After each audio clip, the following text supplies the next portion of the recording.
नमस्कार दोस्तों, कैसे हैं आप सभी का स्वागत है रेलवे जी की क्लासेस में। दोस्तों, इस वीडियो में हम दोस्तों मॉड्यूल सेट नंबर 2 लेकर आए हैं दोस्तों, जो एग्जाम की दृष्टि से बहुत ही महत्वपूर्ण है दोस्तों। इसमें से कम 5 से 6 क्वेश्चन पूछने जाने की संभावना है। तो दोस्तों, इसको अच्छे से प्रैक्टिस सेट कीजिएगा दोस्तों, और प्रैक्टिस सेट हमको कैसा लगा दोस्तों, हमें प्लीज कमेंट करके जरूर बताइएगा। स्टार्ट करते हैं आज के पहले प्रश्न से। हाल ही में ऑक्सीजन बर्ड पार्क का उद्घाटन किस राज्य में किया गया है? महाराष्ट्र में, उत्तराखंड में, पश्चिम बंगाल में, राजस्थान में। तो दोस्तों, इसका राइट आंसर दोस्तों ऑप्शन नंबर बी, उत्तराखंड में दोस्तों ऑक्सीजन बर्ड पार्क का उद्घाटन किया गया है। इसके कुछ एक्स्ट्रा पॉइंट देख लेते हैं दोस्तों। इसी प्रकार दोस्तों, उत्तराखंड के जो सीएम है दोस्तों, वो कौन है? पुष्कर सिंह जी धामी है। कौन दोस्तों? पुष्कर सिंह धामी जी हैं। ठीक है दोस्तों। एंड उत्तराखंड के जो गवर्नर है दोस्तों, वो है दोस्तों गुरमीत सिंह जी। कौन है दोस्तों? गुरमीत सिंह जी।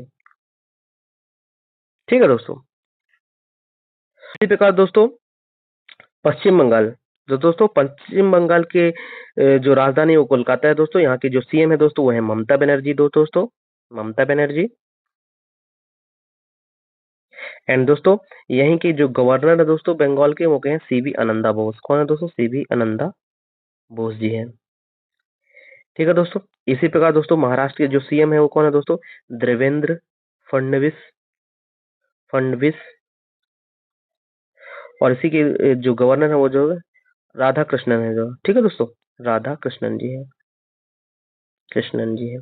इसी प्रकार दोस्तों राजस्थान के दोस्तों, इसी प्रकार दोस्तों राजस्थान, इनके जो सीएम है दोस्तों वो है भजन लाल शर्मा जी हैं। कौन दोस्तों? भजन लाल शर्मा। एंड इसी प्रकार दोस्तों, यहाँ के जो गवर्नर हैं दोस्तों, वो है हरि भाई बागड़े जी हैं। ठीक है दोस्तों। इसके कुछ महत्वपूर्ण बिंदु और देख लेते हैं दोस्तों, जैसे कि दोस्तों जो एग्जाम की दृष्टि से बहुत ही महत्वपूर्ण है दोस्तों। जैसे दोस्तों, हाल ही में ही ऑक्सीजन बर्ड पार्क का उद्घाटन दोस्तों महाराष्ट्र राज्य के नागपुर में किया गया है। ठीक है दोस्तों। यह ऑक्सीजन बर्ड दोस्तों अमृत महोत्सव पार्क यानी कि नागपुर हैदराबाद NH 44 हाईवे पर किया गया है। ठीक है दोस्तों।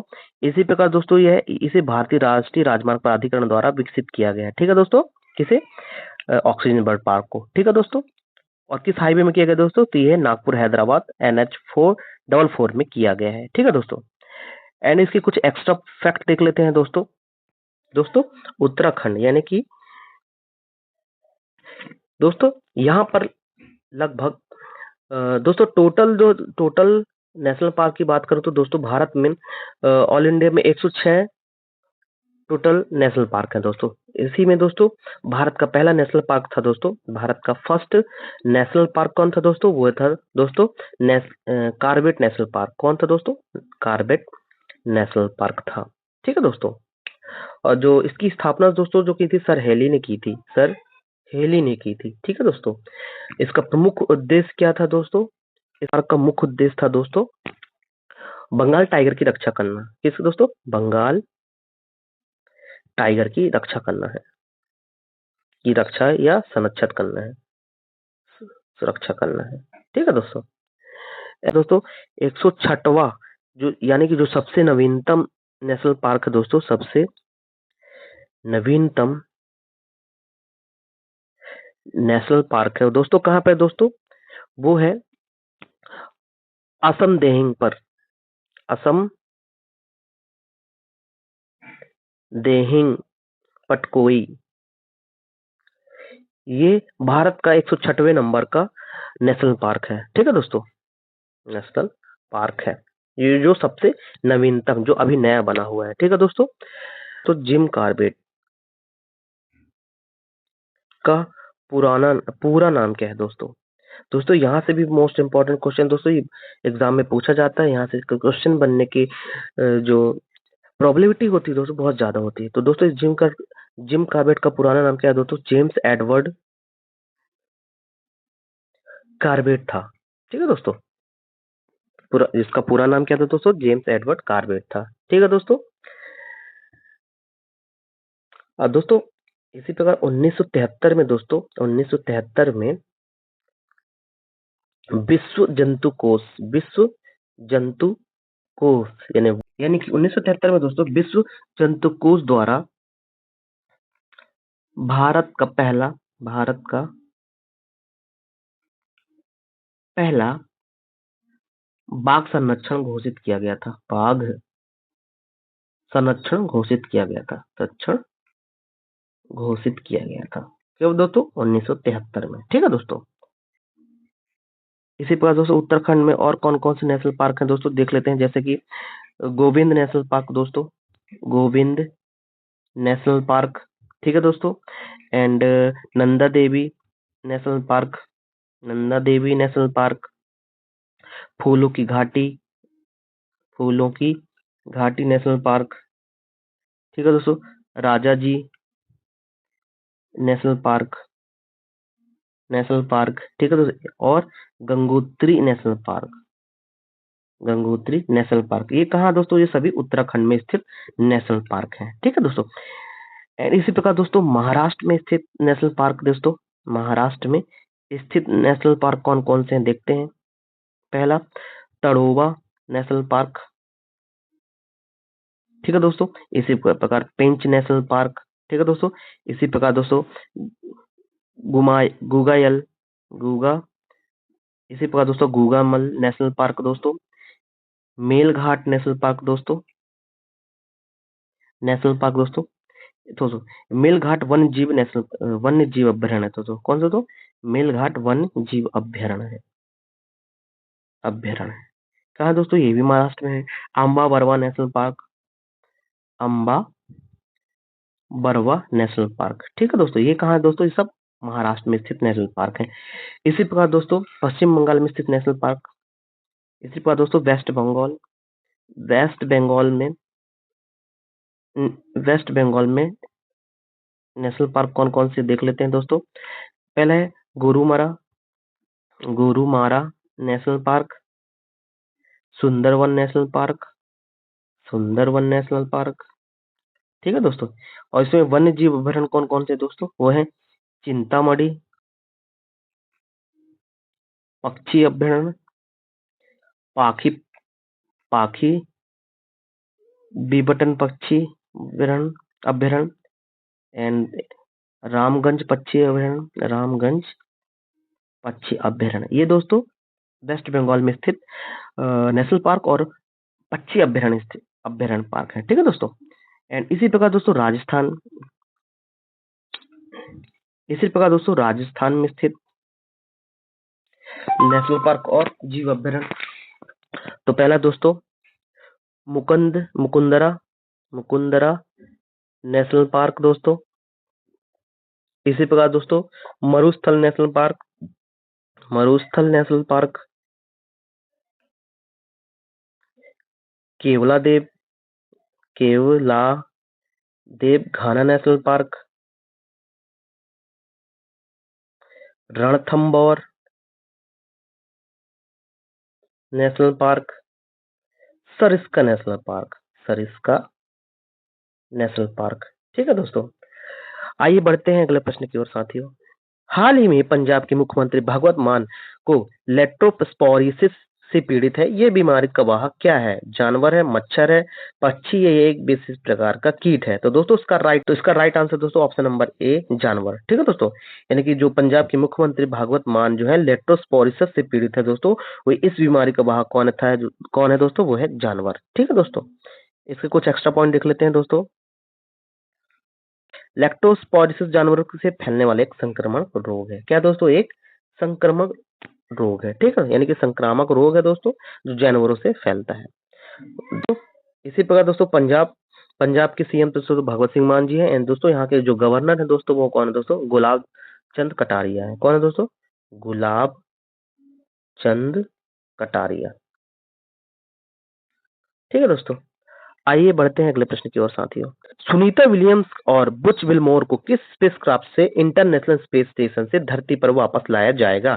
ड्रैगन स्पेसक्राफ्ट से, सोयूज स्पेसक्राफ्ट से, ऑर्टेमिस 2 स्पेसक्राफ्ट से या सेंजो स्पेसक्राफ्ट से? तो दोस्तों इसका राइट आंसर दोस्तों option number A dragon spacecraft से। ठीक है दोस्तों। जिससे दोस्तों सुनीता विलियम को और बुच विलमोर को ड्रैगन स्पेसक्राफ्ट से दोस्तों इंटरनेशनल स्पेस स्टेशन से धरती पर वापस लाया जाएगा। ठीक है दोस्तों, इसके कुछ एक्स्ट्रा फैक्ट देख लेते हैं दोस्तों। ये भी मोस्ट इंपॉर्टेंट क्वेश्चन है दोस्तों, करंट का क्वेश्चन है दोस्तों, जो एग्जाम की दृष्टि से बहुत ही महत्वपूर्ण है। इसे आप जरूर अच्छे से लर्न कीजिएगा। ठीक है दोस्तों, और इसके कुछ एक्स्ट्रा पॉइंट देख लेते हैं दोस्तों। सुनीता विलियम्स और विच मिलनोर को ड्रैगन स्पेसक्राफ्ट से इंटरनेशनल स्पेस स्टेशन से दोस्तों धरती पर वापस लाया जाएगा। दोस्तों 5 जून 2024 से इंटरनेशनल स्पेस स्टेशन में ये फंसी हुई है। कब से दोस्तों? 5 जून 2024 से। एलन मस्क की कंपनी स्पेसएक्स ने इस स्पेसक्राफ्ट को भेजा है। मतलब जो ड्रैगन स्पेसक्राफ्ट है दोस्तों, वो किसकी है दोस्तों? एलन मस्क की। ठीक है दोस्तों, ठीक है दोस्तों। एंड दोस्तों सुनीता विलियम्स और विच विलमोर को 5 जून 2024 को बोइंग के नए स्टारलाइन कैप्सूल से इंटरनेशनल स्पेस स्टेशन भेजे गए थे। किससे दोस्तों? स्टारलाइनर कैप्सूल से। ठीक है दोस्तों। दोस्तों इन दोनों को 13 जून 2024 में वापस लाना था, लेकिन स्पेसक्राफ्ट में तकनीकी खराबी के कारण उन्हें उनकी वापसी रोक दी गई थी। ठीक है दोस्तों। एंड इससे कुछ और महत्वपूर्ण पॉइंट देख लेते हैं दोस्तों, जैसे स्पेस एक्स। स्पेस एक्स दोस्तों, स्पेस एक्स जो है दोस्तों, इस कंपनी की स्थापना दोस्तों 2002 में एलन मस्क ने की थी। कौन दोस्तों? एलन मस्क द्वारा की गई थी। ठीक है दोस्तों। एक्स का हेडक्वार्टर दोस्तों वह कैलिफोर्निया में। कहा दोस्तों? कैलिफोर्निया में। ठीक है दोस्तों। एंड दोस्तों जो ड्रैगन स्पेसक्राफ्ट था दोस्तों, वो कहाँ का दोस्तों? वो ड्रैगन स्पेसक्राफ्ट दोस्तों, वो कहाँ का दोस्तों? वो है यूएसए यानी कि अमेरिका का दोस्तों। इसी प्रकार सोमुज स्पेसक्राफ्ट कहाँ का दोस्तों? वो है दोस्तों रूस का दोस्तों। ठीक है दोस्तों। और सोमुजू स्पेसक्राफ्ट की डिजाइन किसने किया था दोस्तों? इसने कोरी लियोव दोस्तों, कोरी लियोव ब्यूरो ने 1960 में इसका डिजाइन किया था। ठीक है दोस्तों। अस्टी मिस टू स्पेसक्राफ्ट दोस्तों, ये नासा का है दोस्तों। ठीक है दोस्तों। एंड इसी प्रकार दोस्तों Sen Zhao Sen Zhao spacecraft कहाँ का दोस्तों? ये चाइना का है ना दोस्तों, ये नहीं कि चीन का है। ठीक है दोस्तों, बढ़ते हैं अगले प्रश्न की ओर साथियों। प्रश्न दोस्तों, हाल में ही दर्शनी योजना किस राज्य में शुरू की गई है? महाराष्ट्र में, तेलंगाना में, राजस्थान में, केरला में? तो दोस्तों इसका राइट आंसर दोस्तों ऑप्शन नंबर बी, तेलंगाना में, यानी कि तेलंगाना में ही दोस्तों दर्शनी योजना की शुरुआत की गई है। इसके कुछ एक्स्ट्रा पॉइंट देख लेते हैं दोस्तों। दोस्तों तेलंगाना सरकार द्वारा ही हाल में तेलंगाना दर्शनी योजना शुरू की गई दोस्तों। इसका प्रमुख उद्देश्य है दोस्तों छात्रों को क्लास से बाहर गहन शिक्षण अनुभव प्रदान करना है। ठीक है दोस्तों। दोस्तों यौन्नति पर्यटन और संस्कृति विभाग के तहत यह कार्यक्रम दोस्तों स्कूल और कॉलेज के छात्रों को पूरे राज्य में शैक्षणिक भ्रमण करके ले जाने के लिए बनाया गया है। ठीक है दोस्तों। दोस्तों तेलंगाना राज्य की स्थापना कब हुई थी दोस्तों? वो हुई थी दोस्तों 2 जून 2024 को हुई थी। ठीक है दोस्तों, ये मोस्ट आईएमपी क्वेश्चन है दोस्तों, जो एग्जाम में पूछा जाता है बार बार। ठीक है दोस्तों। इसी प्रकार दोस्तों महाराष्ट्र के सीएम मैंने ऑलरेडी बता दिया है, गवर्नर भी ऑलरेडी बता दिया दोस्तों, तो आप मुझे कमेंट करके जरूर बताएं दोस्तों। इसी प्रकार तेलंगाना के दोस्तों, जो तेलंगाना के सीएम है दोस्तों, वो है दोस्तों रेवंत रेड्डी जी हैं दोस्तों। रेवंत रेड्डी हैं जी हैं दोस्तों। एंड इसकी गवर्नर है दोस्तों, वो है श्री जिष्णु देव शर्मा जी हैं। कौन है दोस्तों? जिष्णु देव शर्मा जी हैं। ठीक है दोस्तों। इसी पर दोस्तों मैंने राजस्थान का भी अभी कुछ इसी वीडियो में बताया दोस्तों। आप मुझे इसका सीएम एंड गवर्नर कमेंट करके जरूर बताइए दोस्तों। एंड दोस्तों इसी प्रकार हम केरला के देख लेते हैं दोस्तों। केरला के सीएम दोस्तों, यह पिनरई विजयन है। यहाँ के दोस्तों केरला के जो सीएम दोस्तों पिनरई विजयन है दोस्तों। ठीक है दोस्तों, विजयन। यहाँ के जो गवर्नर है दोस्तों, वो है दोस्तों राजेंद्र अरलेकर जी हैं। ठीक है दोस्तों, अरलेकर जी हैं। बढ़ते हैं अगले प्रश्न की ओर साथियों। राष्ट्रीय अहिंसा दिवस प्रत्येक वर्ष कब मनाया जाता है? 2 अक्टूबर को, 2 नवंबर को, 2 दिसंबर को या 2 सितंबर को? इसका राइट आंसर है ऑप्शन नंबर ए, 2 अक्टूबर को दोस्तों अंतरराष्ट्रीय अहिंसा दिवस के रूप में मनाया जाता है। ठीक है दोस्तों, किसके? महात्मा गांधी के जन्म दिवस पर। महात्मा गांधी के जन्म दिवस पर। ठीक है दोस्तों, अहिंसा दिवस इंटरनेशनल अहिंसा दिवस मनाया जाता है। कब दोस्तों? 2 अक्टूबर को। इसके कुछ एक्स्ट्रा पॉइंट देख लेते हैं दोस्तों। इसी प्रकार दोस्तों 2 अक्टूबर को लाल बहादुर शास्त्री जी का भी, लाल बहादुर शास्त्री जी का भी जन्म दिवस मनाया जाता है दोस्तों, या कि जयंती मनाई जाती है दोस्तों, जो दोस्तों भारत के दूसरे प्रधानमंत्री थे। ठीक है दोस्तों, जो लाल बहादुर शास्त्री जी हैं दोस्तों, भारत के दूसरे प्रधानमंत्री थे। ठीक है, तो और इनका जो प्रमुख नारा था दोस्तों, कौन सा था दोस्तों? वो था जय जवान जय किसान, जय जवान जय किसान। ये इनका प्रमुख नारा हुआ था। ये भी मोस्ट इंपॉर्टेंट क्वेश्चन दोस्तों, यहाँ से क्वेश्चन पूछे जाते हैं। बढ़ते हैं अगले प्रश्न की ओर साथियों। 7वें राष्ट्रीय पोषण माह यानी 2024 की शुरुआत गांधीनगर गुजरात से की गई थी तथा इसका समापन किस राज्य में किया गया है? झारखंड में, राजस्थान में, बिहार में, पश्चिम बंगाल में। तो दोस्तों इसका राइट आंसर दोस्तों ऑप्शन नंबर ए झारखंड में, यानी कि उद्घाटन दोस्तों इसका गांधीनगर गुजरात में किया गया था दोस्तों, एंड इसका समापन दोस्तों झारखंड में किया गया था। ठीक है दोस्तों, इसी प्रकार दोस्तों झारखंड के सीएम है दोस्तों, वह हेमंत सोरेन जी हैं दोस्तों, हेमंत सोरेन जी हैं दोस्तों। एंड दोस्तों यहाँ के जो गवर्नर है दोस्तों वो है संतोष गांगवार, संतोष गांगवार जी हैं, गांगवार जी हैं। इसी पर दोस्तों मैंने राजस्थान का ऑलरेडी बता दिया दोस्तों, पश्चिम बंगाल का बता चुका हूं दोस्तों, एंड बिहार का देख लेते हैं। बिहार के जो सीएम है दोस्तों वह नीतीश कुमार जी हैं दोस्तों, नीतीश कुमार जी हैं। एंड दोस्तों यहाँ के जो गवर्नर है दोस्तों वह है दोस्तों आरिफ मोहम्मद खान जी हैं। कौन है दोस्तों? आरिफ मोहम्मद खान जी हैं। कहाँ के? बिहार के गवर्नर। ठीक है दोस्तों, इसके कुछ मोस्ट इंपॉर्टेंट फैक्ट देख लेते हैं दोस्तों। तो दोस्तों 7वें राष्ट्रीय पोषण माह की शुरुआत 2024 की शुरुआत गांधीनगर गुजरात से की थी दोस्तों, और इसका समापन झारखंड यानी रांची में किया गया था। राष्ट्रीय पोषण प्रत्येक वर्ष 1 से 30 सितंबर 2024 तक आयोजित किया जाता है। ठीक है दोस्तों, दोस्तों यह पोषण माह दोस्तों एनीमिया, विकास, निगरानी, पूरक आहार और पोषण की भी पढ़ाई पर भी केंद्रित करता है। इस समारोह की अध्यक्षता दोस्तों केंद्रीय महिला एवं बाल विकास मंत्री अन्नपूर्णा देवी ने किया है। देखो यहाँ से भी क्वेश्चन पूछा जाता है कि केंद्रीय महिला एवं बाल विकास मंत्री कौन है? तो दोस्तों वो है अन्नपूर्णा देवी जी हैं। ठीक है दोस्तों, एंड दोस्तों इस राष्ट्रीय पोषण की शुरुआत 2018 में झुंझुनू के राजस्थान में की गई थी। ठीक है दोस्तों, आइए बढ़ते अगले प्रश्न की ओर साथियों। इंडियन न्यूज़पेपर सोसाइटी के अध्यक्ष किसे चुना गया है? सतीश कुमार को, एम.बी. श्रेयस कुमार को, विकास चंद्र सिंह को या तेजिंदर सिंह को? तो इसका राइट आंसर दोस्तों ऑप्शन नंबर बी। दोस्तों इसका राइट आंसर है option number B, M B. Shreyas Kumar ji, जिन्हें इंडियन न्यूज़पेपर सोसाइटी का अध्यक्ष चुना गया है दोस्तों। इसी प्रकार दोस्तों सतीश कुमार कौन है दोस्तों? सतीश कुमार है दोस्तों, ये रेलवे बोर्ड के अध्यक्ष हैं। ठीक है दोस्तों, ये रेलवे बोर्ड के अध्यक्ष हैं, रेलवे बोर्ड के। ठीक है दोस्तों, तजिंदर सिंह कौन है दोस्तों? ये तजिंदर सिंह है दोस्तों, ये डीआईजी हैं दोस्तों, डीआईजी हैं दोस्तों, जो राजौरी जम्मू कश्मीर के पुंछ रेंज में पदस्थ हैं। ठीक है दोस्तों, इंपॉर्टेंट फैक्ट देख लेते हैं दोस्तों। दोस्तों इंडियन न्यूज़पेपर सोसाइटी के अध्यक्ष दोस्तों श्रेयस कुमार को चुने गए हैं दोस्तों। ये भारत के समाचार पत्रों, पत्रिकाओं और प्रकाशकों की सर्वोच्च संस्था है दोस्तों विवेक गुप्ता और राजेंद्र दर्डा को इनका उपाध्यक्ष चुना गया है। ठीक है दोस्तों, किसका? इंडियन न्यूज़पेपर सोसाइटी का। ठीक है दोस्तों, news Indian paper society press of India के केंद्रीय संगठन के रूप में कार्य करती है। ठीक है दोस्तों, बढ़ते हैं अगले प्रश्न की ओर साथियों, पर चर्चा कीजिए। भारत सरकार ने 15 वर्ष के लिए क्रूज भारत मिशन की शुरुआत की है। इस मिशन की शुरुआत केंद्रीय बंदरगाह, जहाजरानी और जलमार्ग मंत्री सर्बानंद सोनोवाल ने की है। इसका लक्ष्य 2039 तक भारत में कुछ पर्यटन को बढ़ाकर 10 लाख यात्री कर और 4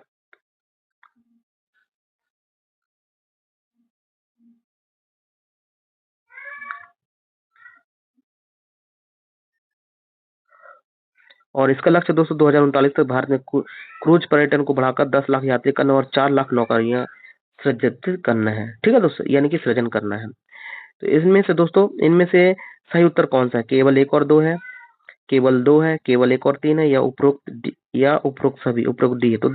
तो दोस्तों इसका राइट आंसर दोस्तों ऑप्शन नंबर बी, केवल 2, यानी कि दोस्तों इस मिशन की शुरुआत केंद्रीय बंदरगाह, जहाजरानी और जलमार्ग मंत्री सर्बानंद सोनोवाल ने की है। ठीक है दोस्तों, यानी कि बंदरगाह, जहाजरानी और जलमार्ग मंत्री कौन है दोस्तों? वो है सर्बानंद सोनोवाल जी हैं। ठीक है साथियों, गुजरात की पारंपरिक बुनाई के रूप में जाना जाता है, किसे जाना जाता है? तुषार को, कांजीवरम को, जमदानी को या पुटाला को? तो इसका राइट आंसर दोस्तों ऑप्शन नंबर डी, पुटाला को दोस्तों, जो गुजरात की पारंपरिक बुनाई के रूप में जाना जाता है। ठीक है दोस्तों, इसके कुछ और एक्स्ट्रा पॉइंट देख लेते हैं दोस्तों, जो एग्जाम की दृष्टि से बहुत ही महत्वपूर्ण है दोस्तों। अगर हम दोस्तों वो तमिलनाडु से संबंधित है दोस्तों। इसी प्रकार दोस्तों पोटाला जो है गुजरात से संबंधित है दोस्तों। इसी प्रकार दोस्तों जामदानी दोस्तों वो पश्चिम बंगाल से संबंधित है दोस्तों। इसी प्रकार दोस्तों जरदोजी जो है वाराणसी उत्तर प्रदेश से संबंधित है। बढ़ते हैं अगले प्रश्न की ओर साथियों।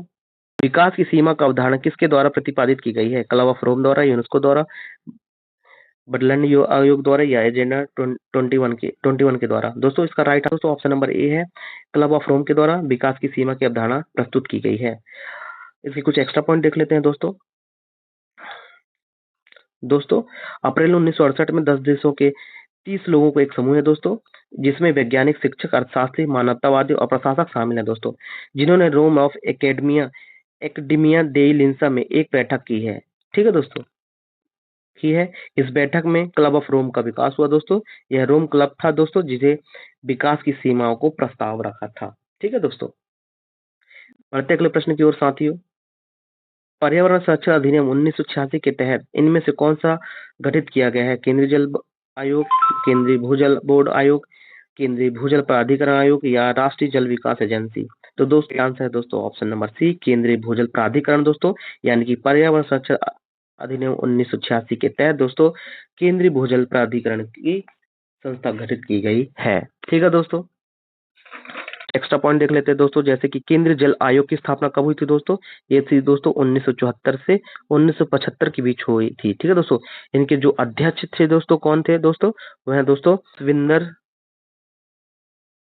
बोहरा थे। ठीक है दोस्तों, इसी प्रकार दोस्तों केंद्रीय भूजल बोर्ड की स्थापना 1970 में हुई थी दोस्तों, और इसका हेडक्वार्टर दोस्तों कहाँ था दोस्तों? वो है फरीदाबाद में था। कहाँ दोस्तों? तो फरीदाबाद में था।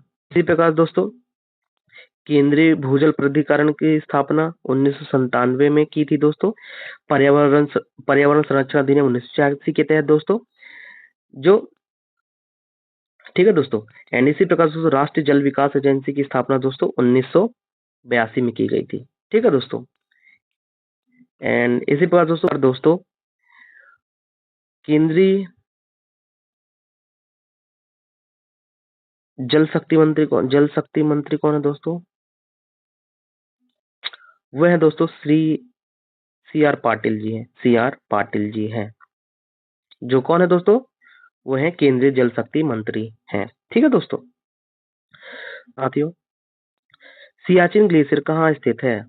अक्साई चीन के पूर्व में, लेह के पूर्व में, गिलगित के उत्तर में या नुब्रा घाटी के उत्तर में? तो दोस्तों आंसर दोस्तों ऑप्शन नंबर डी, नुब्रा घाटी के उत्तर में, यानी कि नुब्रा घाटी के उत्तर में दोस्तों सियाचिन ग्लेशियर स्थित है। ठीक है दोस्तों, इसके कुछ एक्स्ट्रा पॉइंट देख लेते हैं दोस्तों।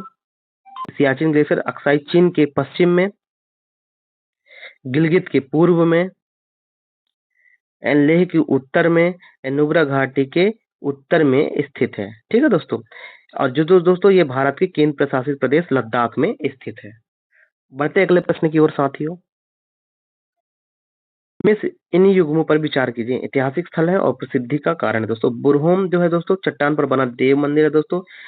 चंद्रकेतुगढ़ दोस्तों वह टेरिकोट कला है दोस्तों। गणेश्वर दोस्तों तांबे की कलाकृतियां मिली है। तो इनमें से कौन सा सुमेलित है? केवल एक, या केवल एक और दो, या केवल तीन, या केवल दो और तीन?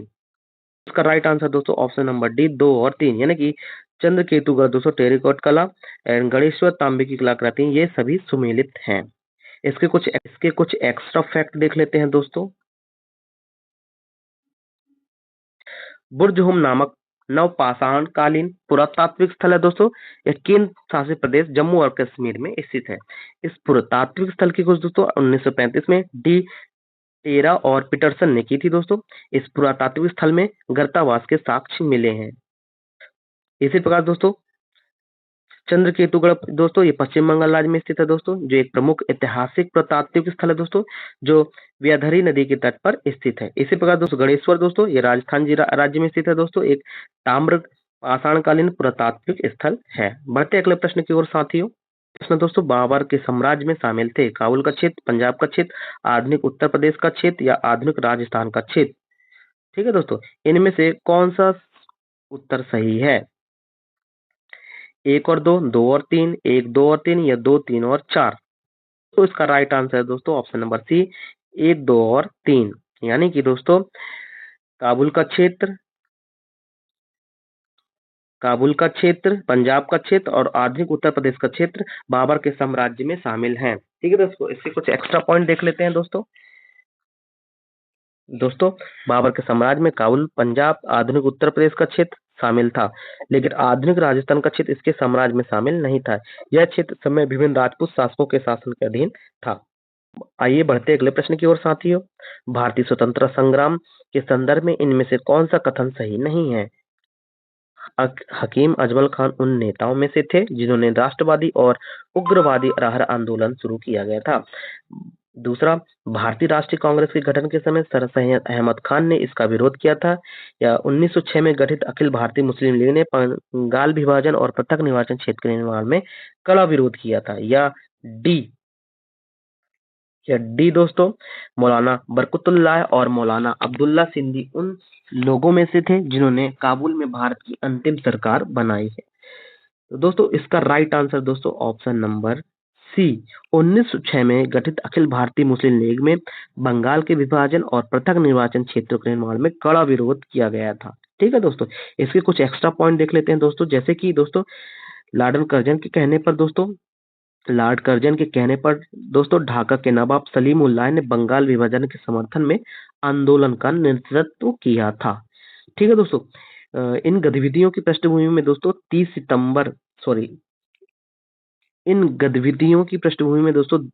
दिसंबर 1906 को ढाका में एक बैठक हुई थी दोस्तों, जिसमें अखिल भारतीय मुस्लिम लीग नामक एक राजनीतिक संगठन की स्थापना करने का निर्णय लिया गया था। ठीक है दोस्तों, बढ़ते अगले प्रश्न की ओर साथियों। सूची 1 सूची 2 से सम्मिलित कीजिए दोस्तों और सूची के नीचे दिए कोड को उपयोग करके सही उत्तर चुनें। ए, मौलिक अधिकार यूके से संबंधित है। बी, सरकार की संसद प्रणाली संयुक्त राज्य अमेरिका से संबंधित है। या इसी प्रकार आपातकालीन प्रावधान दोस्तों आयरलैंड से संबंधित है। इसी प्रकार दोस्तों डी, राज्य के नीति निदेशक तत्व जर्मनी से संबंधित है। तो दोस्तों राइट आंसर दोस्तों ऑप्शन नंबर सी दोस्तों, आपातकालीन प्रावधान दोस्तों आयरलैंड से लिया गया है, बाकी के सारे गलत हैं। इसी प्रकार इसका कुछ एक्स्ट्रा पॉइंट या फैक्ट देख लेते हैं दोस्तों। इसी प्रकार तो दोस्तों मौलिक अधिकार जो दोस्तों वो संयुक्त राज्य अमेरिका से लिया गया है दोस्तों। इसी प्रकार दोस्तों सरकार की संसदीय प्रणाली जो है दोस्तों वो यूके यानी कि यूनाइटेड किंगडम से लिया गया है दोस्तों। इसी प्रकार दोस्तों आपातकालीन से संबंधित जो प्रावधान लिए गए हैं दोस्तों वो जर्मनी देश से लिए गए हैं दोस्तों। इसी प्रकार दोस्तों राज्य के नीति निदेशक सिद्धांत के बारे में कहाँ से लिया गया दोस्तों, ये आयरलैंड से लिया गया है। बढ़ते हैं अगले प्रश्न की ओर साथियों। सिरके का रासायनिक नाम क्या है? एसिटिक अम्ल, ब्यूटिक अम्ल, फार्मिक अम्ल या टारटिक अम्ल? दोस्तों इसका राइट आंसर दोस्तों ऑप्शन नंबर है एसिटिक अम्ल, यानी कि सिरके का रासायनिक नाम क्या है दोस्तों? एसिटिक अम्ल दोस्तों। ठीक है दोस्तों, टारटिक अम्ल दोस्तों ये इमली में पाया जाता है दोस्तों। फार्मिक अम्ल दोस्तों चींटी के डंक में पाया जाता है। ठीक है दोस्तों, चींटी के डंक में पाया जाता है, डंक। ठीक है दोस्तों, इसके कुछ एक्स्ट्रा पॉइंट देख लेते हैं दोस्तों। सिरके फलों के सक्रियुक्त रस के किण्वन से जो परिणाम स्वरूप बनता है दोस्तों, सिरका एसिटिक अम्ल का पतला घोल है दोस्तों, जो भोजन के लिए उपयोग किए जाने वाले सिरके में से 4 से 8% एसिटिक अम्ल होता है। ठीक है दोस्तों, अगले प्रश्न की ओर साथियों। डायबिटीज इंसिपिडस से पीड़ित व्यक्ति को अक्सर प्यास लगती है। या आर कारण दोस्तों, डायबिटीज इंसिपिडस से पीड़ित व्यक्ति को वैसोस्प्रिन के अत्यधिक स्त्राव से पीड़ित होता है। तो ए और दोनों सही है या आर ए को सही व्याख्या करता है। या बी, ए आर दोनों सही है या आर ए की सही व्याख्या करता नहीं है। या सी, ए सही है लेकिन आर गलत है। या डी, ए गलत है लेकिन आर सही है। तो दोस्तों इसका राइट आंसर है दोस्तों ऑप्शन नंबर सी, ए सही है लेकिन आर की गलत व्याख्या करता है। ठीक है दोस्तों, इसके कुछ एक्स्ट्रा पॉइंट देख लेते हैं दोस्तों। जैसे कि डायबिटीज दोस्तों इंसिपिडस से पीड़ित व्यक्ति को अक्सर बहुत प्यास लगती है दोस्तों, क्योंकि इसमें शरीर निर्जलित हो जाता है, यानी कि शरीर में पानी की कमी हो जाती है। ठीक है दोस्तों, इसका उपचार करने के लिए दोस्तों कृत्रिम एडीएच का उपयोग किया जाता है, जिसे हम पेट्रोसिन कहा जाता है। वैसोस्प्रिन दोस्तों या एडीएच की अधिकता होने पर पेशाब गाढ़ा हो जाता है दोस्तों और रक्त पतला हो जाता है, जिससे हाई ब्लड प्रेशर बढ़ जाता है, यानी कि रक्तचाप बढ़ जाता है। ठीक है दोस्तों, बढ़ते अगले प्रश्न की ओर साथियों। दोस्तों जापानी इंसेफेलाइटिस पैदा करने वाले वायरस से मानव शरीर का कौन सा अंग संक्रमित होता है? लाल रक्त कोशिका यानी कि आरबीसी, त्वचा यानी कि स्किन, मस्तिष्क यानी एंड ऑप्शन नंबर डी फेफड़े। तो दोस्तों इसका राइट आंसर दोस्तों ऑप्शन नंबर सी मस्तिष्क दोस्तों। जो जापानी इंसेफेलाइटिस पैदा करने वाला वायरस है दोस्तों, जो मानव शरीर मस्तिष्क को अंग को प्रभावित करता है। इसके कुछ एक्स्ट्रा पॉइंट देख लेते हैं दोस्तों, जैसे कि दोस्तों जापानी एन्सेफेलाइटिस दोस्तों, ये फ्लेविरिडे परिवार के वायरस का कारण होता है दोस्तों। इस वायरस की वाहक केवल क्यूलेस प्रजाति के मच्छर होता है दोस्तों, जो मनुष्य और जानवर यानी कि मुख्य रूप से सुअर और जंगली पक्षी इस वायरस से संक्रमित होते हैं दोस्तों। जापानी इंसेफेलाइटिस में मानव मस्तिष्क प्रभावित होता है। बढ़ते अगले प्रश्न की ओर साथियों, किस जानवर को भारत का राष्ट्रीय विरासत पशु घोषित किया गया है? रॉयल बंगाल टाइगर को, एशियाई चीता को, या हाथी को, एक सिंग वाला गेंडा को? तो दोस्तों इसका राइट आंसर दोस्तों ऑप्शन नंबर सी, हाथी को दोस्तों, जिसे भारत का राष्ट्रीय विरासत पशु घोषित किया गया है। दोस्तों इसी प्रकार दोस्तों एक सिंग वाला गेंडा कहाँ दोस्तों मिलता है दोस्तों? ये असम में के नेशनल पार्क में मिलता है दोस्तों। ठीक है दोस्तों, बढ़ते अगले इसके कुछ एक्स्ट्रा पॉइंट देख लेते हैं दोस्तों, जैसे कि दोस्तों इसी प्रकार दोस्तों हाथी जनगणना के अनुसार दोस्तों 2017 में कर्नाटक में हाथियों की संख्या सबसे अधिक यानी कि 6049 थी दोस्तों। इसके बाद असम में 5719 थी दोस्तों, और केरल में 3054 थी दोस्तों। इसी प्रकार दोस्तों विश्व हाथी दिवस कब मनाया जाता है दोस्तों? ये 12 अगस्त को मनाया जाता है। जो ये वेरी इंपॉर्टेंट क्वेश्चन है दोस्तों, जो एग्जाम में पूछा जाता है। इसी प्रकार दोस्तों भारत के राष्ट्रीय अन्य प्रतीक दोस्तों, जैसे कि राष्ट्रीय पशु कौन है दोस्तों? वो है टाइगर दोस्तों। राष्ट्रीय फूल है दोस्तों, वो है कमल। एंड राष्ट्रीय गान है जनगण। एंड राष्ट्रीय वृक्ष क्या है दोस्तों? वो है बरगद। आइए बढ़ते अगले प्रश्न की ओर साथियों। सार्वजनिक क्षेत्र की कौन सी कंपनी पहाड़ी क्षेत्रों में पर्यटकों उपयोग के लिए हेलीकॉप्टर सेवा प्रदान करती है? Pawan Hans limited, Hindustan aeronautics limited, वैश्विक वेक्टर हेलीकॉर्प, या एयर इंडिया? दोस्तों इसका राइट आंसर दोस्तों option number A, Pawan Hans limited जो है दोस्तों, जो पहाड़ी क्षेत्रों में पर्यटकों के लिए हेलीकॉप्टर की सेवा प्रदान करती है। ठीक है दोस्तों, पॉइंट देख लेते हैं दोस्तों। तो दोस्तों पवन हंस लिमिटेड ये भारत सरकार की नागरिक उड्डयन मंत्रालय के अधीन है दोस्तों। यह एक प्रमुख केंद्रीय सार्वजनिक क्षेत्र और उद्यम भारत की सबसे बड़ी हेलीकॉप्टर कंपनी है दोस्तों। इसकी स्थापना दोस्तों 2005 इसी प्रकार पवन हंस लिमिटेड की स्थापना दोस्तों 15 अक्टूबर 1985 की हुई थी दोस्तों, और इसका मुख्यालय नोएडा में है। किसकी? पवन हंस लिमिटेड की। ठीक है दोस्तों, एंड इसी प्रकार दोस्तों हेल यानी कि हिंदुस्तान एरोनॉटिक्स लिमिटेड की स्थापना 23 दिसंबर 1940 में की गई थी दोस्तों।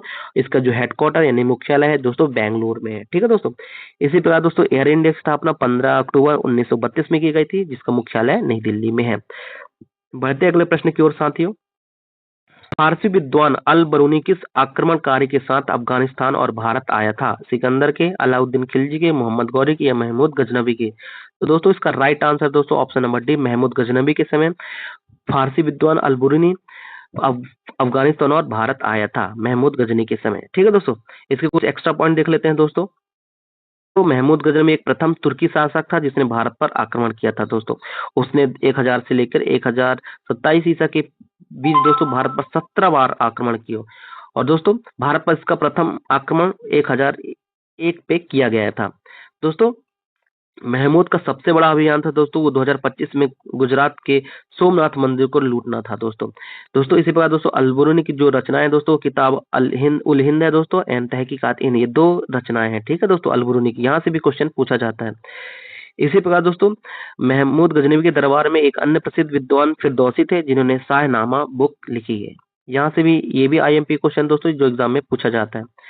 तो भारत में मयूर सिंहासन किसने छीना? चंगेज खान ने, अहमद शाह ने, मोहम्मद बिन तुगलक ने, नादिर शाह ने? तो दोस्तों इसका राइट आंसर दोस्तों option number D, Nadir Shah ने, जिसने भारत में मयूर सिंहासन को छीना था। ठीक है दोस्तों, इसके कुछ एक्स्ट्रा पॉइंट देख लेते हैं दोस्तों। जो नादिर शाह था वह ईरान का शासक था और अफरीद वंश का संस्थापक था, जो 1736 से 1796 तक उसका शासन पर राज्य किया था।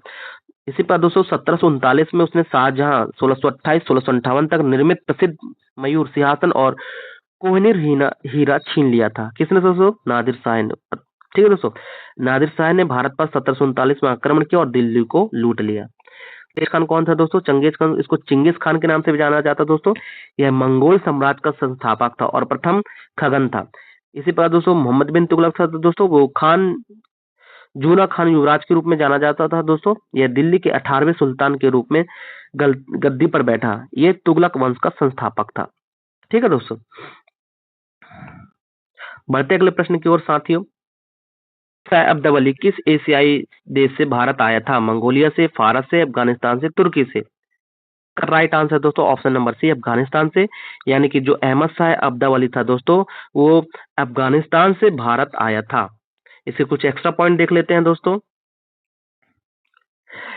दोस्तों अहमद शाह अब्दावली दोस्तों ये इसे हम अहमद शाह दुर्रानी के नाम से भी जानते हैं दोस्तों। इसने 1748 पर से 1767 के मध्य भारत पर 8 बार आक्रमण किया था। कितने बार दोस्तों? 8 बार।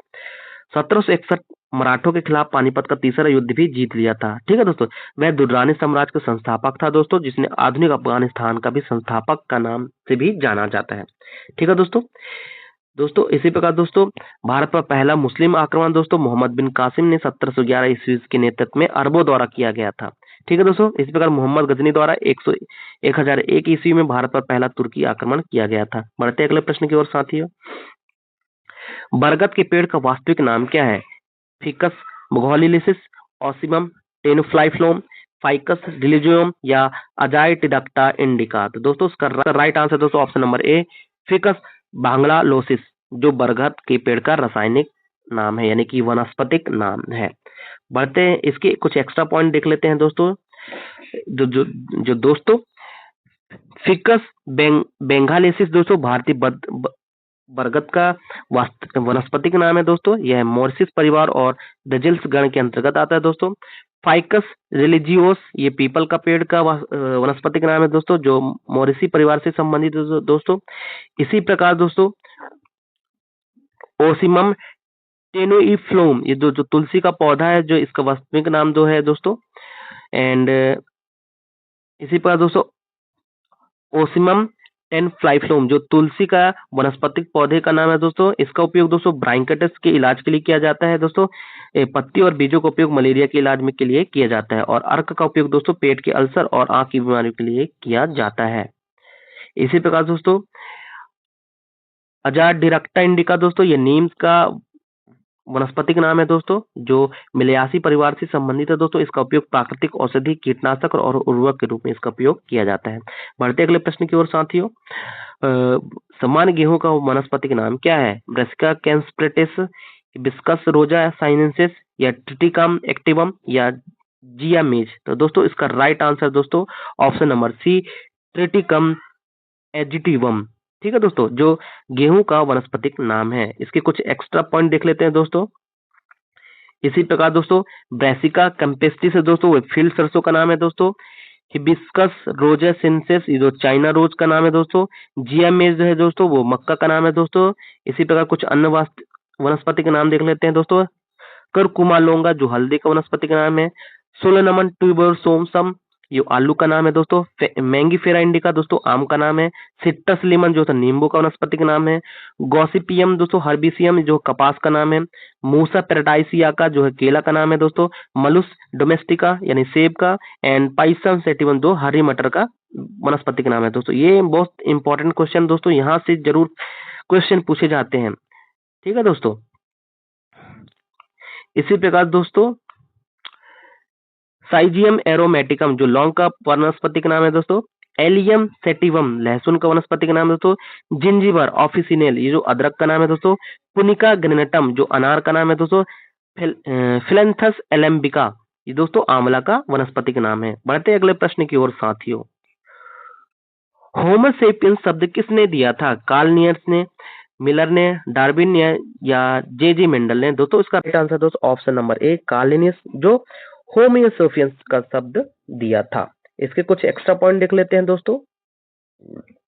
दोस्तों कार्ल लिनियस को दोस्तों आधुनिक वर्गीकरण का जनक कहा जाता है दोस्तों, जिसने द्विपद नामक नामकरण प्रणाली की शुरुआत की थी। डार्विन को दोस्तों प्राकृतिक चयन द्वारा विकास के सिद्धांत के वास्तुकार के नाम से जाना जाता है। इसी प्रकार जे मंडल को दोस्तों जेनेटिक जनक के नाम से जाना जाता है दोस्तों, जिसने वंशानुक्रम के 3 सिद्धांत प्रतिपादित किए, जो अनुवांशिक लक्षणों की संचरण का वर्णन करता है। ठीक है दोस्तों। इसी प्रकार दोस्तों स्टेनली मिलर दोस्तों ये एक अमेरिकी रासायनिक ये केमिस्ट है दोस्तों, जिन्होंने जीवन की उत्पत्ति के में ऐतिहासिक प्रयोग किए गए थे। ठीक है दोस्तों। बढ़ते अगले प्रश्न की ओर साथियों। दोस्तों हाल में किस राज्य की अधिकृत व्यंजन चींटी की चटनी को जीआई टैग यानी जियोग्राफिकल इंडिकेशन यानी कि जीआई टैग प्रदान किया गया है? राजस्थान को, उत्तराखंड को, केरला को, उड़ीसा को। तो दोस्तों इसका राइट आंसर दोस्तों ऑप्शन नंबर डी उड़ीसा को। जिसे जीआई टैग यानी कि चींटी की चटनी को जीआई टैग प्रदान किया गया है। इसके कुछ एक्स्ट्रा पॉइंट देख लेते हैं दोस्तों। ये भी मोस्ट इंपॉर्टेंट क्वेश्चन है दोस्तों, जो करंट अफेयर से रिलेटेड है। ये एग्जाम की दृष्टि से बहुत ही महत्वपूर्ण है। इसके कुछ एक्स्ट्रा पॉइंट देख लेते हैं दोस्तों। तो दोस्तों, उड़ीसा राज्य की अधिकृत व्यंजन चींटी की चटनी को जीआई टैग प्रदान किया गया है दोस्तों। यह उड़ीसा राज्य के मयूरभंज जिला में पाए जाने वाले लाल चींटियों की चटनी को जीआई टैग मिला है। ठीक है दोस्तों, ये चटनी संथाल आदिवासियों के प्रमुख व्यंजन होते हैं दोस्तों। ये चींटियां आम एवं साल के वृक्ष पर अपना घोंसला बनाती हैं। ठीक है दोस्तों, इसके लिए उड़ीसा की काई समाज द्वारा, कौन से समाज द्वारा? काई समाज द्वारा 2020 में इसका आवेदन किया गया था। पूर्वी सिंहभूमि में आदिवासी समाज के लोग इस चटनी को खाते हैं। यह चींटी चटनी वाली दोस्तों, चींटी की चटनी दोस्तों 500 रुपए प्रति किलो झारखंड में बेची जाती है। दोस्तों, उड़ीसा कृषि एवं प्रौद्योगिकी विश्वविद्यालय भुवनेश्वर के वैज्ञानिकों ने लाल चींटियों के विश्लेषण में यह पाया गया है दोस्तों कि इसमें protein, calcium, zinc, vitamin B12, iron, magnesium, potassium, sodium, copper, amino acid आदि तत्व पाए जाते हैं। शोध में पाया गया है दोस्तों कि इनको खाने में प्रयोग करने से दोस्तों शरीर में प्रतिरक्षा प्रणाली यानी इम्यूनो डिफेंस सिस्टम को बढ़ाया जा सकता है दोस्तों, जो बीमारियों को रोकने में कारगर साबित होती हैं। इसी प्रकार दोस्तों, आदिवासी समुदाय के लोग इसे औषधीय तेल के रूप में इसका प्रयोग करते हैं दोस्तों। शोध की रिपोर्ट के अनुसार दोस्तों, लाल चींटी की चटनी दोस्तों उपयोग पेट दर्द, पेचिश, सर्दी, बुखार जैसी समस्याओं को ठीक करने के लिए किया जाता है। इसलिए दोस्तों कहीं भी लाल चींटी मिले तो आप उसको, है ना, उसको चटनी बनाकर खा मत लीजिएगा। ठीक है दोस्तों, वो सभी प्रकार की चटनी नहीं है दोस्तों, है ना।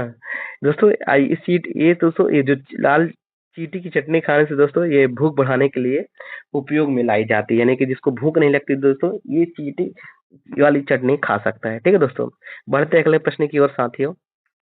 सशस्त्र बल चिकित्सा सेवा की पहली महिला महानिदेशक कौन बनी है? आरती सरीन, वंदुरा लूथर, ममता शर्मा या ललिता कुमार मंगलम? तो दोस्तों उसका राइट आंसर दोस्तों ऑप्शन नंबर है आरती सरीन को दोस्तों सशस्त्र बल चिकित्सा सेवा की पहली महानिदेशक बनाई गई हैं। इसके कुछ एक्स्ट्रा पॉइंट देख लेते हैं दोस्तों।